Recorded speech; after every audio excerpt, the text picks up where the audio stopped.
Bienvenidos, Tarapacá en la Mira, en Iquique Televisión. En esta oportunidad vamos a conversar sobre innovación, regionalización y Estado. Y sobre muchas otras cosas, porque nuestro invitado es sociólogo de profesión y además ha hecho un doctorado y ahora acaba de realizar un postdoctorado en Estados Unidos.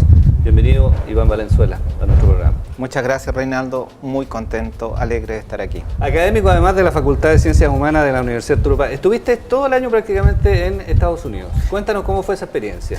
Bueno, fue básicamente estar en la Universidad de California, Davis, haciendo trabajo postdoctoral y el segundo semestre en pasantía en la Universidad de Nueva York. En algunos casos tuve que venir también a Chile para hacer trabajo de campo y realizar algunas entrevistas. Oye, ¿y esto qué es innovación, regionalización y Estado? A ver, cuéntanos, a ver si nos puedes resumir un poco de qué se trata esto. Bueno, básicamente es decir, cómo los países, las regiones logran que su economía cada vez dependa más y más de lo que hacen ingenieros y tecnólogos y que eso genere precisamente otro tipo de empleos y un dinamismo en la economía e idealmente una economía verde. Y eso, para decirlo en 2 o 3 palabras. Y eso en Estados Unidos, ¿cuál dirías tú que es como el paradigma? Bueno, el problema es que se dice mucha ficción, mucho cuento de hadas o cuentos chinos sobre lo que es la experiencia de Silicon Valley, donde estuvo, por ejemplo, un Steve Jobs, donde está Google, Facebook, entre las ciudades de San José y San Francisco. Ahí es donde, no es el único, pero es el ejemplo pionero que normalmente se señala en este aspecto, pero hay muchas otras experiencias. Esa era una idea de circunscribir en un territorio a un grupo de académicos, de investigadores y científicos para desarrollar tecnología. Eso es más o menos lo que uno sabe, digamos. Correcto, así es, así es. ¿Y esos modelos, digamos, se pueden reflejar en nuestro país? ¿Se pueden asumir? ¿Se pueden adoptar? Bueno, hay cosas que sí y otras que no. Entonces, precisamente el trabajo postdoctoral que estoy realizando, porque esto continúa, ¿no? De hecho, queremos invitar para el mes de marzo a gente que está trabajando en el Silicon Valley e idealmente que haya una transferencia de conocimiento directa, pero en el plano de concreto, ¿qué se hace, por ejemplo, para una pequeña y una mediana empresa? Normalmente de estos temas se habla a nivel de Casa Piedra, de los grandes foros, los grandes seminarios.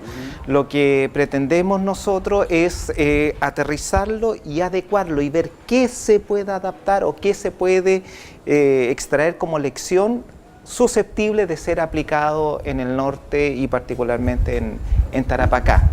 En algún minuto, Iván, cuando estuvo acá, ¿cierto?, Fernando Flores y fue senador por la región, él de alguna manera, él había estado en California, digamos, llegando de California, venía con esta idea de transformar esta región, ¿cierto?, en un punto importante de servicios, hablaba él, ¿cierto?, hablaba todo este tema, ¿cierto?, de los centros de llamado, de los call centers, y de alguna manera intentó seducir, esa es la visión que al menos yo tengo, intentó seducir a la comunidad regional. En ese tiempo la región, ¿cierto?, era amplia, incorporaba Arica y Parinacota, y sin embargo parece que no les fue muy bien. Hizo algunas cosas con unos proyectos pioneros de avestruces, bueno, tú recordarás algo de eso. Y no sé qué pasó o cuál era su visión, o se podía trasladar así tan fácil el símil de California, digamos, a lo que estábamos haciendo acá en nuestro país. Yo creo que eso tuvo el mérito en su momento, a principios de la década del 2000, ¿no? Estamos hablando del 2001, 2002, tuvo el mérito de colocar el tema. También colocarle cierta dosis de optimismo y entusiasmo, lo que me parece muy importante. Sin embargo, creo yo que la experiencia de Fernando Flores se remite más bien a una interpretación que hubo de lo que fue el Silicon Valley, que data ya de finales de los 80, principios de los 90. El trabajo que pretendemos hacer nosotros es con lo que está ocurriendo ahora, 2013, y que se está preparando para 2015, y que tiene que ver con una interpretación un tanto distinta. No significa que la versión que entregó el ex senador haya sido equivocada, pero de hecho es bastante incompleta. Ya. ¿Desde dónde, Iván, se parte para hacer una propuesta? ¿De qué región? Esta es una región, ¿cierto? Para nadie es un misterio, que está viviendo un boom de la minería del cobre, donde tenemos muchos inmigrantes, mucha gente que viene con la idea de estar un tiempo, un par de años, 5 años a lo más, retornar nuevamente a sus lugares de origen. Y hay otros iquiqueños, ¿cierto? Los iquiqueños, 100% iquiqueños, ¿cierto? Que además siempre sacan a relucir su calidad, que tiene que ver con el iquique patrimonial, con el iquique salitrero, con el iquique de Pino Oregón, digamos, ¿cierto? Para ponerlo en palabras del ex rector Carlos Merino, este iquique de Pino Oregón versus el iquique de hormigón armado. ¿De dónde se parte, ustedes como académicos, como investigadores, para también pensar en un futuro? Bueno, yo creo que hay, por lo menos en la visión que nosotros tenemos con el equipo que está en California y gente que también se está sumando acá en la región, es básicamente partir de la realidad chilena y partir de las realidades regionales. Y ahí hay lecciones bastante esperanzadoras. Por ejemplo, en los últimos 5 o 6 años se han consolidado ciertos sectores industriales agroexportadores de Chile, en el área del vino, en el área de la fruta y del salmón, que están en las ligas mayores. Es decir, tenemos grupos empresariales que ya han demostrado, es decir, que no tienen que demostrar nada, porque ya están demostrando que son capaces de llegar a mercados globales altamente competitivos, altamente rentables, partiendo de sus realidades regionales y locales, e incorporando elementos de innovación. Pero aquí viene lo clave, que esos elementos de innovación se sustentan en ambiciosos programas y políticas públicas, a través, por ejemplo, de Corfo, de fomento productivo y de búsqueda y apoyo de mercado, por ejemplo, a través de ProChile. Entonces, es una colaboración público-privado, pero donde, ¿qué es lo que descubrimos? Que el rol de un Estado activo es indispensable.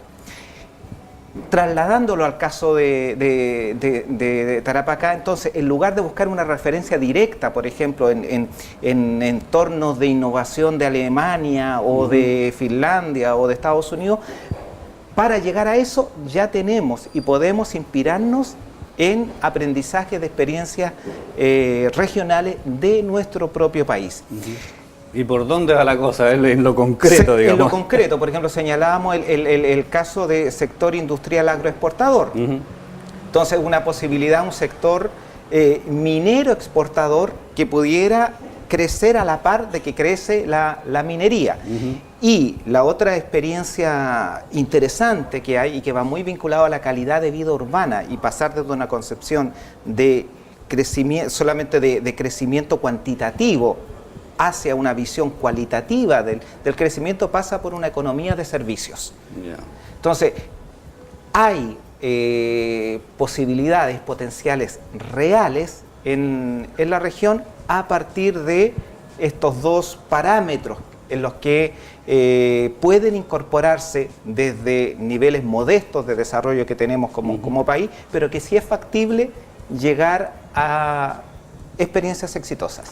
¿Quién asume el liderazgo de una visión, ¿cierto? de una misión de región como esta? Sobre todo considerando que tenemos un tremendo problema acá de descentralización, ¿cierto? De centralismo. Hay todo un tema y una discusión en la opinión pública bastante fuerte sobre cómo se puede ahondar en procesos de regionalización. ¿Cómo se hace esto, digamos, sintiendo que el centro de alguna manera tiene el bastón de mando a la hora de tomar decisiones? Bueno, ahí está el punto de quiebre, o como dice Malcolm Gladwell, el punto de viraje. Chile, como gran parte de los países de origen hispano, se construyeron sobre una base de Estado que centralizaba y tenía que hacerlo. Sin embargo, esta economía de la innovación, ¿cuál es la gran noticia, por decirlo de alguna manera? Que la economía de la innovación se sustenta en modelos estatales descentralizados y regionalizados. Es decir, durante 200 años tal vez pensábamos que para que creciera nuestra economía necesitábamos un modelo estatal centralizado. Sin embargo, el cambio de mentalidad, y esto tiene que ver con la mentalidad de los empresarios y la mentalidad de los dirigentes del aparato estatal, los que asuman ahora, es que la economía de la innovación, para poder prosperar, es decir, los grandes negocios ahora se sustentan y apoyan en modelos estatales descentralizados y regionalizados. Ahora, esta posición, ¿cierto? Este planteamiento, ¿de qué manera podría ser, cuál sería la recepción que podría tener acá? Porque de alguna manera se me ocurre, digamos, que estamos como, en el caso de ustedes, que son los que tienen la visión de este tema, arando un poco en el desierto, ¿o no? Respecto a nuestros liderazgos políticos fundamentalmente. Yo lo conectaría, y ahí